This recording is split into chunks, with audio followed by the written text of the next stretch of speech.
नमस्ते दोस्तों, आइए आज हम गोपाष्टमी पर कुछ महत्वपूर्ण चर्चाएं करते हैं। इस साल गोपाष्टमी 20 नवंबर को है।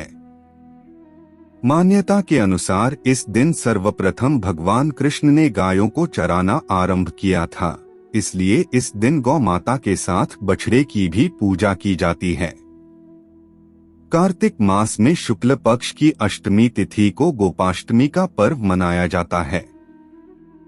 इस दिन खास तौर पर गौ माता की पूजा और सेवा करने का विधान है। इस साल गोपाष्टमी 20 नवंबर को है। मान्यता के अनुसार इस दिन सर्वप्रथम भगवान कृष्ण ने गायों को चराना आरंभ किया था, इसलिए इस दिन गौ माता के साथ बछड़े की भी पूजा की जाती है।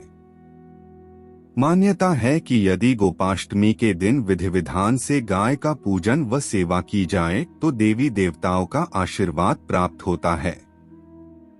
गाय की पूजा करने से श्री कृष्ण प्रसन्न होते हैं और अपने भक्तों पर कृपा बरसाते हैं। इस दिन गाय की पूजा करने से घर में सुख समृद्धि और शांति का वास होता है। तो चलिए जानते हैं गोपाष्टमी की पूजा विधि और महत्व के बारे में। गोपाष्टमी पर ऐसे करें गौ माता की पूजा। अष्टमी तिथि को ब्रह्मा मुहूर्त में उठकर सबसे पहले स्वयं स्नानादि करना चाहिए और भगवान कृष्ण के समक्ष दीप प्रज्वलित करें। इसके बाद गाय और उसके बछड़े को नहलाकर तैयार करें और गाय को घुंघरू आदि पहनाएं। गाय को आभूषण या फूलों की माला पहनाकर श्रृंगार करें। गौ माता के सींग रंगकर उनमें चुनरी बांधे। अब गाय भली भांति गाय का पूजन करें और भोजन कराएं। इसके बाद गाय की परिक्रमा करें। गोधूली बेला में पुनः गाय का पूजन करें और उन्हें गुड़, हरा चारा आदि खिलाएं। यदि आपके घर में गाय न हो तो किसी गौशाला में जाकर गाय का पूजन कर सकते हैं। गोपाष्टमी की कथा। मान्यता के अनुसार कान्हा जिस दिन गौ चराने के लिए पहली बार घर से निकले थे वह कार्तिक मास में शुक्ल पक्ष की अष्टमी तिथि थी, इसलिए इस तिथि को गोपाष्टमी के रूप में मनाया जाता है। गोपाष्टमी की पौराणिक कथा के अनुसार जब श्री कृष्ण 6 वर्ष के हुए तो यशोदा जी से कहने लगे, मैया अब मैं बड़ा हो गया हूँ। यशोदा जी प्रेम पूर्वक बोली, अच्छा लल्ला, अब तुम बड़े हो गए हो तो बताओ अब क्या करें। इस पर कन्हैया बोले, अब मैं बछड़े चराने नहीं जाऊंगा, अब मैं गाय चराने जाऊंगा। इस पर यशोदा जी ने कहा, ठीक है, बाबा से पूछ लेना। अपनी मैया के इतना कहते ही झट से कृष्ण जी नंद बाबा से पूछने पहुंच गए। नंद बाबा ने कहा, लल्ला अभी तुम बहुत छोटे हो, अभी तुम बछड़े ही चराओ। लेकिन कन्हैया हठ करने लगे। तब नंद जी ने कहा, ठीक है लल्ला, तुम पंडित जी को बुला लाओ, वह गौचारण का मुहूर्त देखकर बता देंगे। बाबा की बात सुनकर कृष्ण जी झट से पंडित जी के पास पहुंच गए और बोले, पंडित जी, आपको बाबा ने बुलाया है, गौचारण का मुहूर्त देखना है, आप आज ही का मुहूर्त बता देना, मैं आपको बहुत सारा माखन दूंगा। पंडित जी नंद बाबा के पास पहुंचे और बार बार पंचांग देखकर गणना करने लगे। तब नंद बाबा ने पूछा, क्या बात है पंडित जी, आप बार बार क्या गिन रहे हैं?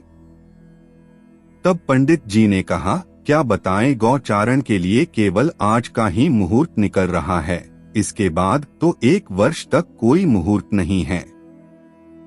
पंडित जी की बात सुनने के बाद नंद बाबा को गौचारण की स्वीकृति देनी पड़ी। उसी दिन भगवान ने गौचारण आरंभ किया। यह शुभ तिथि कार्तिक मास में शुक्ल पक्ष अष्टमी तिथि थी।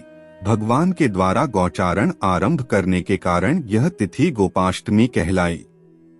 एक अन्य मान्यता के अनुसार कहा जाता है कि कार्तिक मास में शुक्ल पक्ष की प्रतिपदा से लेकर सप्तमी तक भगवान श्री कृष्ण ने अपनी उंगली पर गोवर्धन पर्वत को उठाए रखा था। 8वें दिन जब इंद्र देव का अहंकार टूटा और वे श्री कृष्ण के पास क्षमा मांगने आए। तभी से कार्तिक शुक्ल अष्टमी पर गोपाष्टमी का उत्सव मनाया जा रहा है। गौ माता का पूज्य स्थान कमल पिमोली श्रीनगर गढ़वाल। भारत में गाय को एक पूज्य स्थान दिया गया है। धार्मिक रूप से गाय को माता का दर्जा भी दिया गया है। यही कारण है कि हिंदू आस्था व मान्यताओं में गाय का विशेष महत्व है। हिंदू धार्मिक ग्रंथों के अनुसार कार्तिक मास के शुक्ल पक्ष की अष्टमी को गोपाष्टमी के रूप में मनाया जाता है। इस दिन गाय की पूजा अर्चना की जाती है। मान्यता है कि गोपाष्टमी की संध्या पर गाय की पूजा करने वाले लोगों को सुख समृद्धि और सौभाग्य प्राप्त होता है। गोपाष्टमी के दिन गाय की पूजा करने का विशेष महत्व है। गोपाष्टमी का शुभ मुहूर्त। इस वर्ष गोपाष्टमी का पर्व 20 नवंबर को सुबह 5 बजे से शुरू हो रहा है। गौ कथा वाचक गोपाल मणि बताते हैं कि जब भगवान श्री कृष्ण 6 वर्ष के होने पर जब बार गाय चराने के लिए गए तो उस दिन कार्तिक शुक्ल पक्ष की अष्टमी थी। तब से ही उस दिन को गोपाष्टमी के रूप में मनाया जाने लगा। इसका जिक्र श्रीमद् भागवत गीता में भी किया गया है। क्या है गौ भक्तों की मांग? बताते हैं कि गोपाष्टमी का ये पर्व गोवर्धन लीला से जुड़ा है। पौराणिक मान्यताओं के अनुसार गाय को कामधेनु का स्वरूप भी माना गया है, जिसमें सभी देवता निवास करते हैं। इस बार गोपाष्टमी 20 नवंबर को पड़ रही है। इस साल देश भर के गौ भक्त गोपाष्टमी दिल्ली में मनाएंगे, जहां एकजुट होकर गौ माता को राष्ट्रमाता घोषित किए जाने की मांग की जाएगी। ऐसे करें गाय की पूजा। मान्यता है कि जब श्री कृष्ण गोपाष्टमी के दिन गाय को चराने के लिए जंगल गए थे तो गाय के सींग को सोने से सजाया गया।